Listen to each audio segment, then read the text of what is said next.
Thank you to be here. Thank you, Mr. Osborne, to be here. Thank you, Mr. Macron, to be here. We are very glad and proud to have you at the family. So just a quick question to start. Who come at the family for the first time? Okay, cool. So we have a lot of our community, actually. So we will do a quick panel. I don't need to introduce you too much. Everybody knows that Mr. Chancellor, you are managing the finance of your country. And Mr. Macron, you did one of the best laws for startups. And we want to thank you for that. I want to quick start to tell you just a little bit about the family for the people that don't know us. We are an investment firm. We have 300 companies in portfolio. We provide education, unfair advantage, and capital to our startups. We have now 3 companies that are valued more than 100 million in our portfolio. And everybody told us that was impossible in France. And we show in 18 months that that was possible. So I prepare a few questions for you, and maybe we can quick start with that, and after ask from the audience. So the UK and France are premier location for digital entrepreneurship. And of course you are here, so this is why we say that. If Germany will be here, we will say that too. You have seen this morning how tech is flourishing in France. In the UK, we see success of London, but also increasingly outside the capital in tech hubs like Manchester, Bristol, where I went and love it. What are the French and UK government doing to cultivate the growth of tech? What can we learn from each other? And how do you see the role of Europe to promote the digital agenda? Mr. Osborne, maybe first. Bon, merci. Fantastic to be here, and congratulations on this brilliant space and on some of these very exciting companies that we met. Look, this is the future. This is the future of the French economy. It's the future of the British economy. Tech is, the way that we are going to be able to provide jobs for our citizens in the future. And we have to create an environment where these businesses feel that their future lies inside Europe, whether it's in Paris or in London or indeed in Berlin.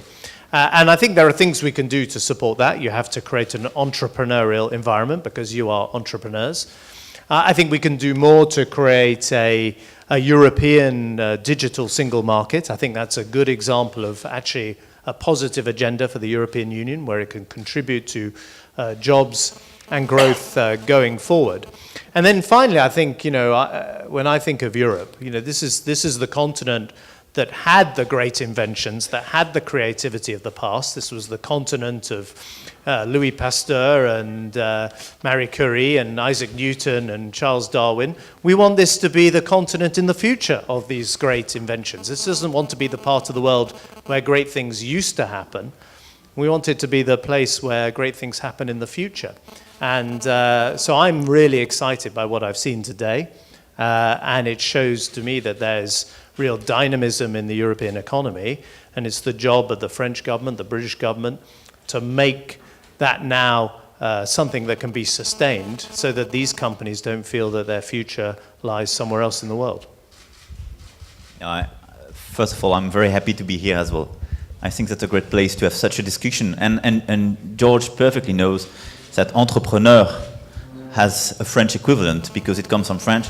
So, which is a good news, and that's the best place basically to illustrate this ambition and the fact that it's part of our history, but I fully concur with what George just said. It should be part of our future as well. And our role is not basically to tell people what innovation should be or what big entrepreneurs should be. It's just to help people basically to do their business and succeed. And I think that innovation and disruption are part of the landscape, is part of our future, it's key for our future, and our role is basically to provide the relevant framework to do so, but not to block anything. And sometimes entrepreneurs could have the feeling that it's too complex. So I think our willingness is to work together, first to create more partnerships. I think we have very great complementarities between our two economies. I mean, being financed and funded in the UK is more easy. You have a lot of jobs creation and startup creations in this country, between 1,000 and 1,500 by year. So, I mean, you have an actual vitality. And I think at the European level, because it's absolutely relevant, and your question was very important. What we want to do is indeed to create this single digital market, because it's how to deal today with 28 regulations when you create a startup. And I think our discussion with the different startups was extremely telling about these difficulties. I mean, you now have to deal with the German, the UK, the French regulation, and all the others when you set up a company. And if we want to have an actual European domestic market, and if we want to compete with the US or with China, we need such a market. And the best way to do it is to basically lift barriers, have the same regulation, and the same law for the digital market. And I think that the single digital market agenda is absolutely key for such an ambition. Yeah, thank you. Let's dig a little bit about this single digital market, because it's big on the EU agenda. First thing, maybe one of you can explain a little bit what is the goal with the single digital zone in Europe. Who in this room know about this single digital market? Thank you, Roxanne. Thanks for us to save us. So you see, I think first we have an education gap. We love to do education at TheFamily, so it will be cool. And also, if I may ask the hardball question, how much do you think it's possible to obtain that in Europe in a lifetime where we will not have bankrupt, but before that? And and what is your time horizon and time frame about this being applied in Europe? Well, look, for me, one of the great advantages of the European Union is the single market. And it's certainly one of the biggest advantages that the UK sees of the European Union. Now, you can't allow the world and technology, therefore, to move ahead and for the European Union not to keep up. And this is an example where actually the European Union needs to do more to create a single market whereby you can sell digital products across national boundaries. At the moment, you can't easily be in Berlin and access a website in the United Kingdom. You can't buy off, Amazon UK in Paris. These are obstacles to a single market.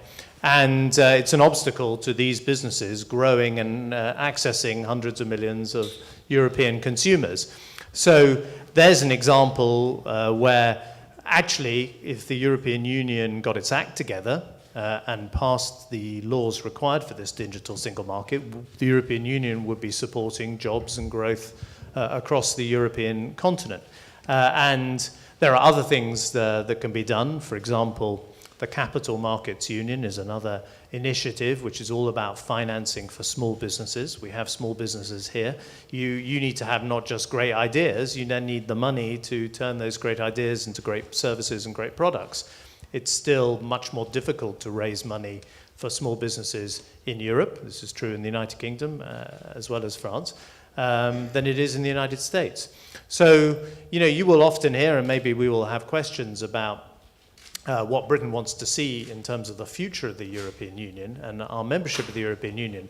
But above all, what we want is a European Union that works for its citizens, that keeps pace with technology, that's creating jobs, that is not an obstacle to wealth creation, that is a continent that sees great entrepreneurialism and economic activity. And so the digital single market is the next stage in that process. That doesn't mean we can't do things between our two nations. So, for example, Emmanuel and myself are launching today an Anglo-French task force to see what more we can do to make sure open data is used and more accessible to small businesses and startups. A lot of it's British government or French government data, which has often been difficult to access or not released or not released in a form that can be used digitally, and yet make good use of this data, and you see that you can create applications and new companies off the back of it that provide great services for our citizens and actually make government better as well. So there's an example of how we don't have to wait necessarily for all the processes of the European Union. We can get going immediately. Three additional comments. First, I noticed, Osama, which is a good news, that normally on the long term we are supposed, basically to die, but now it's to be bankrupt. So I mean, that's a great news. All If men I must compare pay your for- comments to Keynes' ones. Second, on single digital market, I think it's very important indeed to insist that it's first how to simplify basically startups' life by basically lifting barriers. And it means being incorporated in one country for the whole EU, being funded more easily. I think second is to create the same regulations, because we all know that we have a lot of questions about privacy, about data protection, and these two items are key today.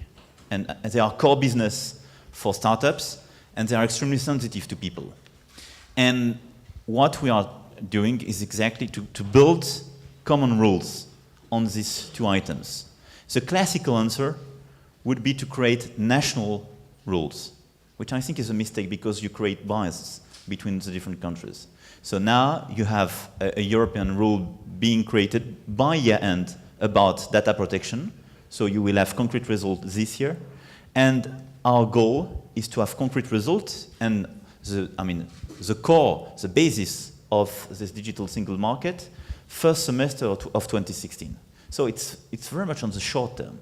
And I think it's important because first, you need it for business, and second, if you don't provide a quick answer at the European level, you will leave the floor for national regulation, and you will create basically more differentiations between these regulations. And a third point is what George announced, and I think that's a very important announcement, because that's the illustration of our willingness to basically to team up and work together for our startups. This is basically open data task force between France and UK. And what we want to do is indeed to promote basically this open data partnership, because we are in a data-driven economy. And most of the time, governments, public companies and so on wanted to keep the data for themselves. We started to do so with recent laws. I mean, the law I promoted did it for the transport businesses. Marisol Touraine did it for health businesses. And it's absolutely critical for SMEs to get access to this data, to use them, because to provide, a better service and to innovate on the basis of this open data. So I think this initiative is first important for our two economies, but very important for our people as well. Yeah, that gives me a perfect transition for the third topic, and I think this is a moment before the audience question to be an hardball question. UK is pushing for European Union renegotiation, and you will hold soon a referendum on membership of the European Union. So you came here to tell us how European Union is very important, and we wonder here what is in need for France and other European member states about this referendum, and how do you see that as a contradiction with pushing more on European level? Well, look, I want a Europe that works better for all its citizens, une Europe qui marche mieux pour tous les deux. And in order to achieve that, it's got to be a European Union that is creating jobs, that is dynamic, that is not an obstacle to people making the most of their talents and opportunities, but actually supports that.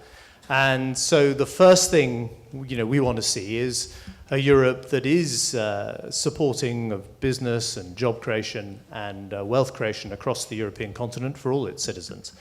We also want to make sure that we have a European Union that works for the 28 members of the European Union as well as the 19 members of the Eurozone.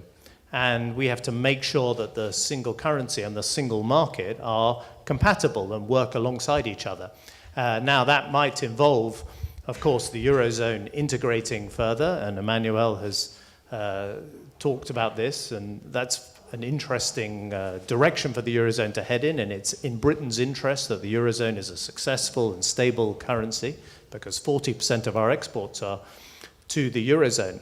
But if we're going to see the Eurozone integrating further, then we've also got to make sure that the interests of those who are not in the Eurozone, such as the United Kingdom, are properly protected, that the single market works, that there is fairness between non-Euro and Euro members, and so the European Union works at 28. And that is an absolutely central part of what we want to achieve. We are going to seek this discussion, this negotiation, work closely with our friends in France and across the continent. I believe we can achieve a good deal that works for France, that works for Britain, that works for Germany, and indeed for all the other members of the European Union. And in Britain, we will put that deal to the British people in a referendum. And what I want to be able to say is, let's vote yes to Britain being part of a reformed Europe. But we have to achieve that reform. I think that, keeping the UK in the EU is very important for the EU itself. And I think that being part of the EU for the UK is at least as important. So we need a win-win approach, because I think that the role of UK is to be part of the EU. And in this context, I do think that's the right moment, basically, to reform a lot of things. We issued a paper a few weeks ago with Sigmar Gabriel, indeed, and what we propose, basically, is a big deal, i.e. not just about Eurozone, but Eurozone and EU.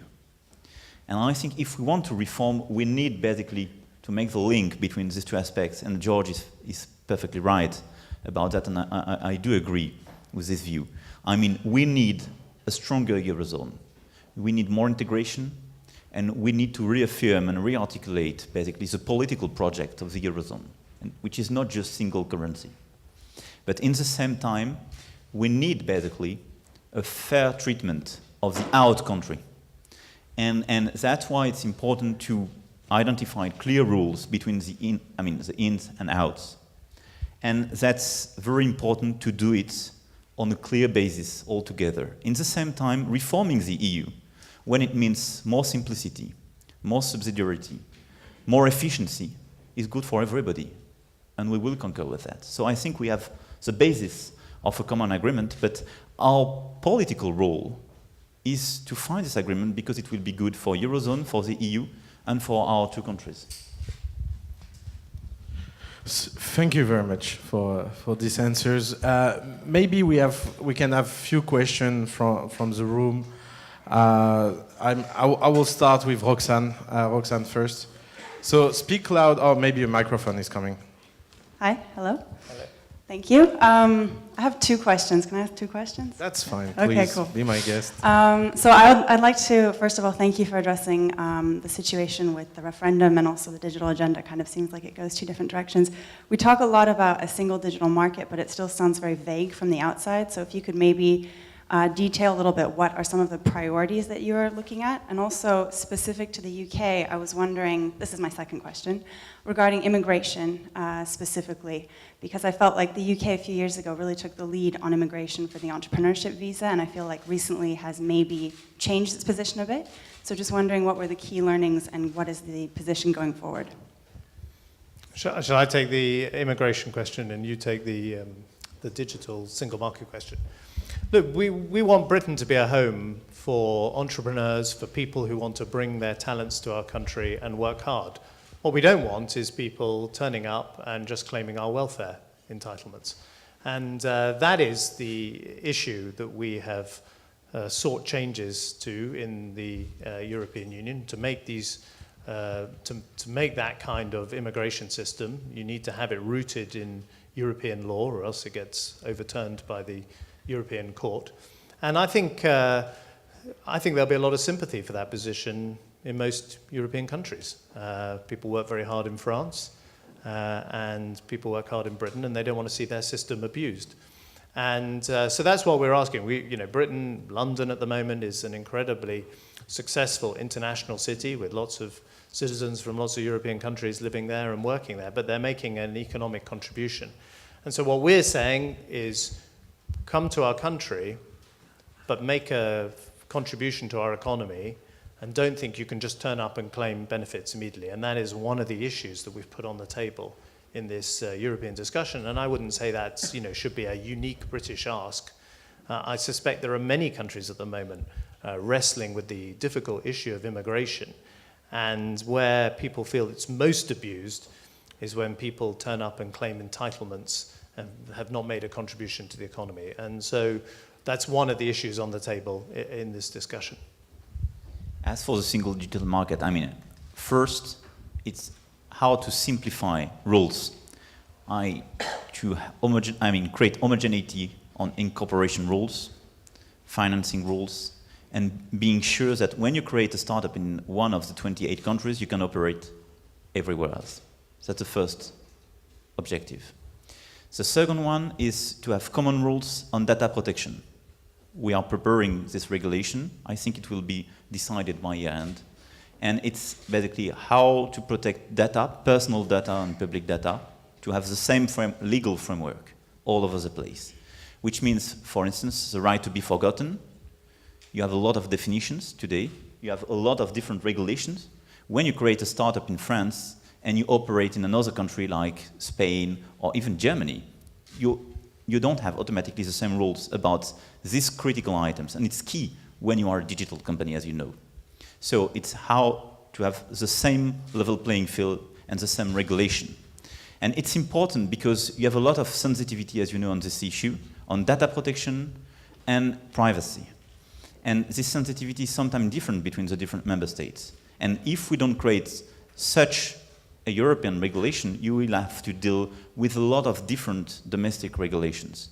And it will complicate your law and your life when you are a startup, by definition. And I think that's precisely the third objective, which is how to regulate platforms. Because you remember that 2 years ago, our leaders basically made a series of statements about digital markets, and especially they reaffirmed this willingness basically to get results on the single digital market. That's why I'm optimistic about the fact that we will have concrete outcomes beginning of 2016. But in the same time, they ask for European regulation for this platform. Because today, you don't have such a regulation. We have what we call the safe harbor with the US. But you have no guarantee that the data are protected and processed in the European area. It doesn't make sense to create national regulation for that because it will be a nightmare, it's too costly, and that's not the relevant, basically, perimeter. But at the EU level, as it is an actual domestic market largely comparable with the US, it makes sense to have such a rule. So it's exactly what we are doing. Yeah, please. Yeah, go for it. John from Reuters. Question for each of you, if I might. One on the timing of the referendum, a question for the Chancellor. There was a report at the weekend that the British government is considering a timing of within the next year and possibly June. Is that true? And could you comment about the desirability? Sorry, let me be a little bit a master of the house, and that is true for every journalist in this room. It's not a political house here. And we will focus on questions about entrepreneurship, about digital economy, and about these kind of things. So I don't know if you want. I don't mind if you want to answer, it was the ministers who talked about referendums and so on. Yeah, but that will be the only one. I'll try and slip in another one for Mr. Macron as he's on the stage, and that is that British officials have recently started talking about the commitment to treaty change at some point being sufficient. In other words, not treaty change itself, but merely the commitment at some later stage to treaty change. And I wondered if that was a red line for Paris as well, or is that something which opens up possibility for you? Thank you. Well, let me start again by saying, what we're interested in is a Europe that works for all its citizens, that creates jobs in Britain, but also jobs in France, and it's very encouraging to hear Monsieur Macron talk about a win-win, which I think we can deliver, and that France and other European Union members want to engage in this agenda positively.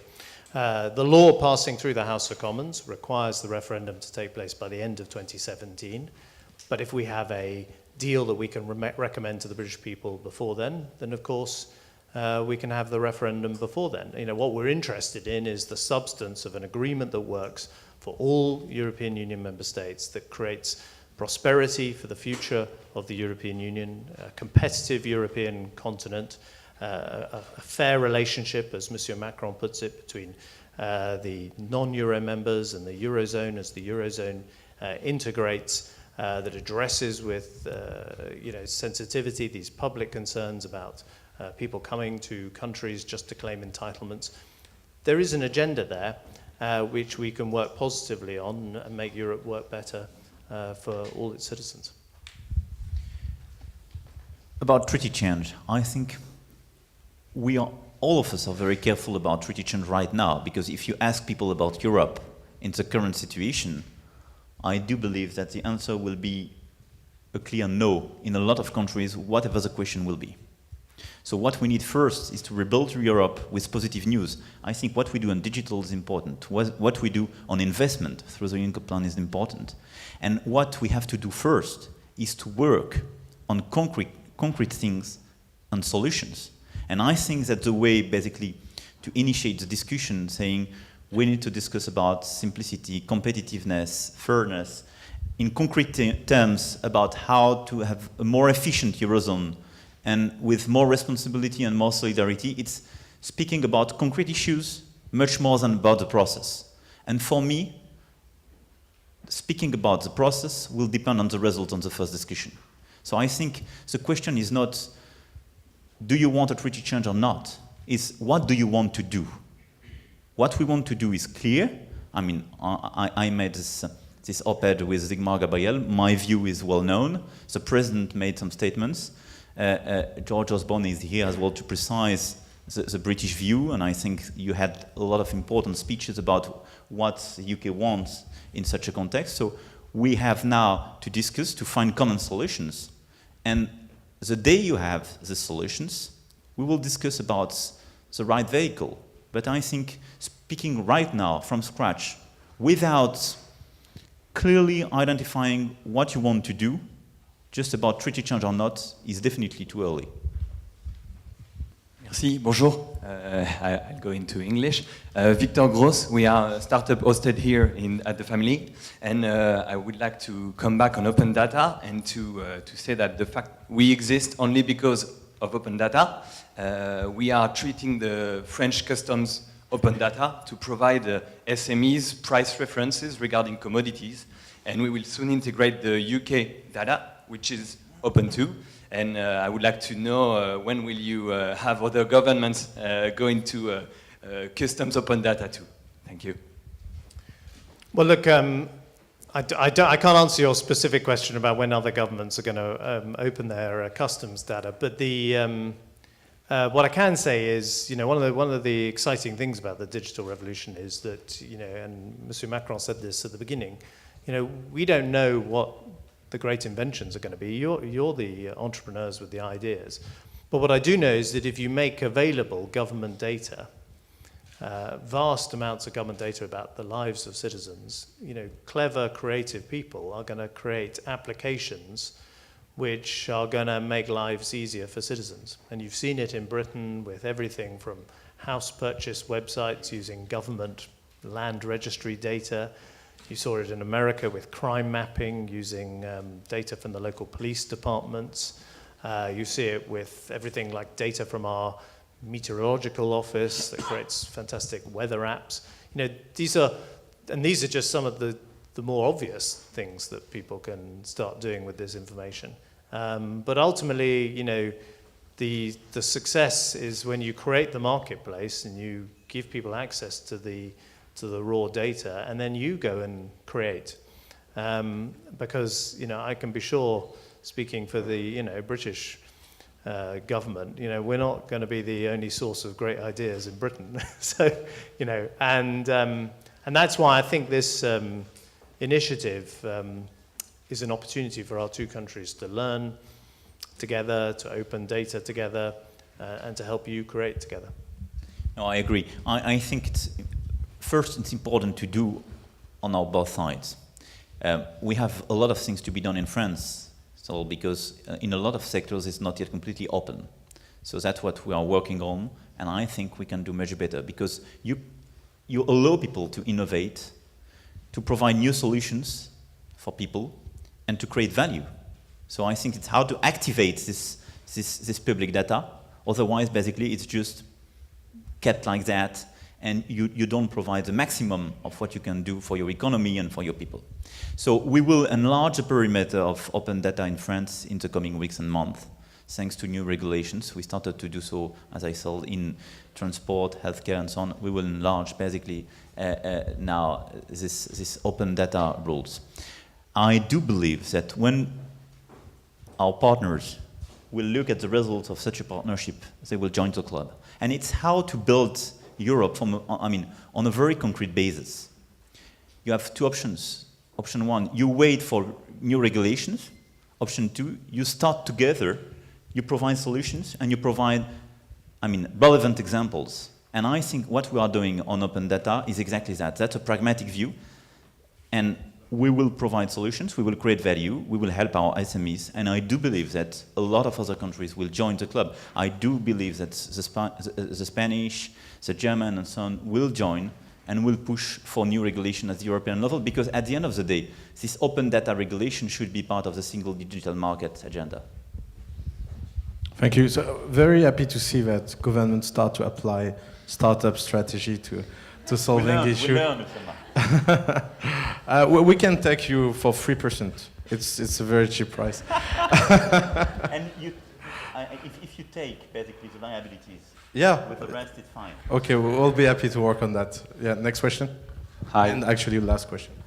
My name is Teddy. I'm the CEO of Hitch, which is a ride-sharing app, kind of like Lyft in the US. We face some regulation troubles right now in Paris, and I think that sharing economy is always facing regulation troubles because you are disrupting an industry. And the thing is, as you said, it's a bit easier to raise some money in the US, and when you have money, you can face troubles. You have some time, but when you are a new company in Europe, it's a bit more difficult. And so I was wondering if maybe in order to help companies in Europe, you don't have to help them with the regulation, actually, in order to fill the gap between US company, and how can you help us in our situation today? Thanks a lot. Well, of course, this is, Europe's challenge. It's a challenge for Britain and France and for all the other members of the European Union. How do we create dynamic entrepreneurial societies where you can start your business, grow your business, have access to one of the biggest markets in the world, and succeed, and don't feel that it's easier in the United States, or you can get the funding in the United States, or indeed any other part of the world. And that's what I mean by, our continent having to make this decision about its future. Are we going to be the continent where great things used to happen, or are we going to be the continent where great things are going to happen in the future? And that, for me, is the big challenge of my generation and our generation. If we have the political will, and we have the creativity and the ingenuity, which Europe has always had, then there's no reason why we can't succeed and make the future ours. I will be very direct because you have a very specific issue, very well known. I think when you innovate today in different fields, you disrupt, for sure. And being disruptive has direct consequences for a lot of players, for the insiders of the sector, which is fine. And I'm very happy about that, because I do believe that what we need is much more outsiders with new energy, pushing the economy further and so on. In the same time, especially in your business and your field, you have a lot of sensitivities, you know that. We opened a lot of things a few years ago by creating a new status for people working and competing with taxi, what we call VTC in France. And it's following these regulations that Uber and a lot of companies basically develop their business. And it's true that today you have a sort of gray zone, which is not covered by the regulation. And it's normal to have regulation because you have to deal with people basically who paid to have the right to work and have their own regulation. But today, our regulation is no more adapted. So we have to find a new balance on your case. Because first, the current status for taxi drivers is no more adapted to the situation, but they have rights because they paid and because they have a very well-known situation. On the other side, you have innovation and new solutions that you provide. And we have to allow people to create these businesses, to offer new jobs, because what you do, what Uber does, what Le Cab does, I mean, it's extremely important for our economy because you provide jobs to a lot of people and new solutions for people. So I will defend that. But today, our regulation basically doesn't allow you to function properly and doesn't preserve, a fair treatment on both sides. So what we wanted to do first is to stop, these crazy violences, and it was unacceptable on both sides, I would say, and to stop the, by law, not allowed activities. At the end of August, I will set up a big roundtable with all the different parties, what we never did in the past. You, Uber, Le Cab, all the VTCs, all the taxi. And we will find a new regulation by taking into consideration the new dynamic, basically, of the sector. Because I think it's wrong to say, that's a sort of closed market with a definitive demand, and all the additional offer will kill part of the business of the others. I think it's completely wrong. That's a mistake. You developed, basically, a new offer. So you are creating a new demand. And a lot of people taking your services or Le Cab and so on, never took taxi drivers before. So we have to take facts into consideration, the new situation into consideration, to adapt our regulation. And not to change a small parameter, but to redefine, to reset the model. Because I think the law has to provide, basically, the relevant framework to allow disruptive activity. That's my purpose for the second semester. We spoke about an innovation and digital law. What I want to launch is a series, basically, of analysis and common work with all the players in different sectors, precisely to see how to adapt. Sometimes it's about the law, sometimes it's about behaviors, sometimes it's about how to adapt the government's, basically, rules. It's not automatically to the law, but we have to create the common ground to allow innovation and development of your activities. So my commitment to you is that we will find a fair treatment and we will create the rules for you to function and develop your activities. Sorry, we are out of time. Thank you very much for being here. Thank you very much for the quiet and straight answer to all the questions. It was really an honor to get you both on stage today. Thank you very much. Have a good day. Bye-bye. Thank you.